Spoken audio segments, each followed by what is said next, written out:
If you're looking for a decadent cookie recipe that's good for you and won't throw you off your paleo plan, you're in the right place. I've got a triple chocolate chunk cookie that is delicious and really good for you.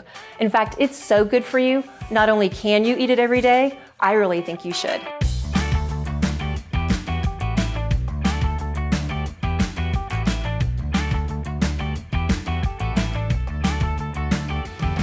This cookie recipe goes together very quickly and easily, and if you like, you can do a hand whisk. I'm gonna use a mixer today, it's just a little bit quicker. So to start, we've got our beautiful Bob's Red Mill almond flour. This product has a really nice fine texture, so you're not gonna get any lumpiness or like big pieces of almond in your batter, but it adds some nice protein and beautiful texture and moisture. And now we've got our Bob's Red Mill coconut sugar. I love this product, look how beautiful that color is. This is perfectly paleo approved, so you're not doing any cheating here.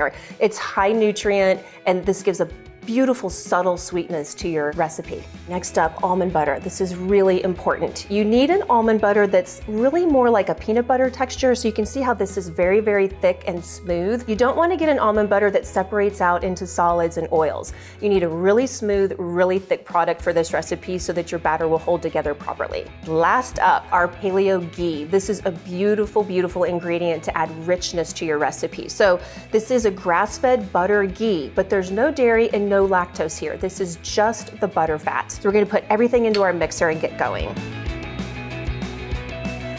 Now we're gonna mix this on low just till it all comes together. You don't need to beat it. Now before we put our egg in, we just wanna break up the yolk a little bit to combine the yolk with the white. We're not whisking it very vigorously, just a little bit of combining there. Now you're gonna want to scrape down your bowl to make sure that all of your ingredients are well incorporated and that you don't have anything clinging to the sides.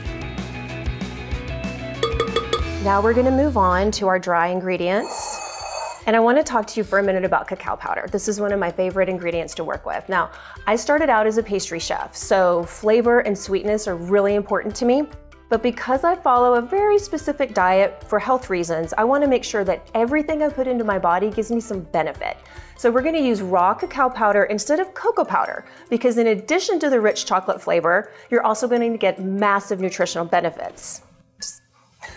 Now we've got baking soda and some fine sea salt. Now when I say fine, I'm talking about texture. So you want it to be a fine grain, not the big, big grains that you might use in savory food, because you want this to blend in very well, and don't skip the salt. Some people are tempted to do that in their sweet recipes.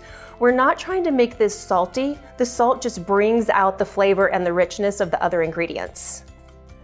So just combine those together a little bit, just so you don't have lumps of your baking soda in your batter. Put those right into the bowl, and then again, mix on low.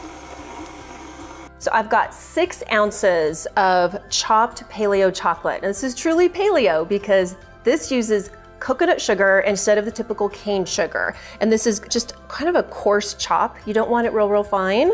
So we're gonna go right into the bowl, and you can do this by hand. A wooden spoon is perfect.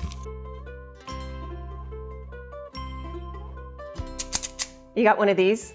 I bet you do in your drawer somewhere. I know you've been wanting to use it, but because you're paleo, you don't eat ice cream, so here's your chance.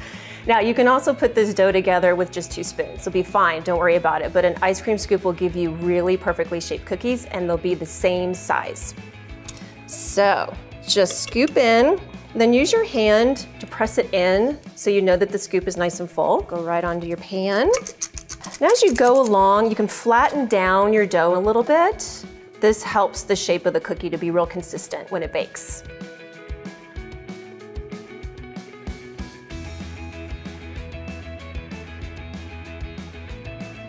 Okay, now we're ready for the oven. 350 degrees for about 7 minutes. Make sure you don't overbake. So I've got my saucepan on the heat and in just about 1 inch of water. You don't want your pan too full. And then you want to use either a glass or stainless steel bowl that will fit securely on top but not touch the water. You want to simmer but not a full boil. Then we're going to add our 2 ounces of the reserved chopped chocolate. Now you want to let that sit for a couple of minutes until you can see that it's melting. Here's how it looks when it's ready. To drizzle the chocolate over your cooled cookies, use a spoon and a few flicks of the wrist. So there you have it. dense, fudgy, moist triple chocolate chunk cookies.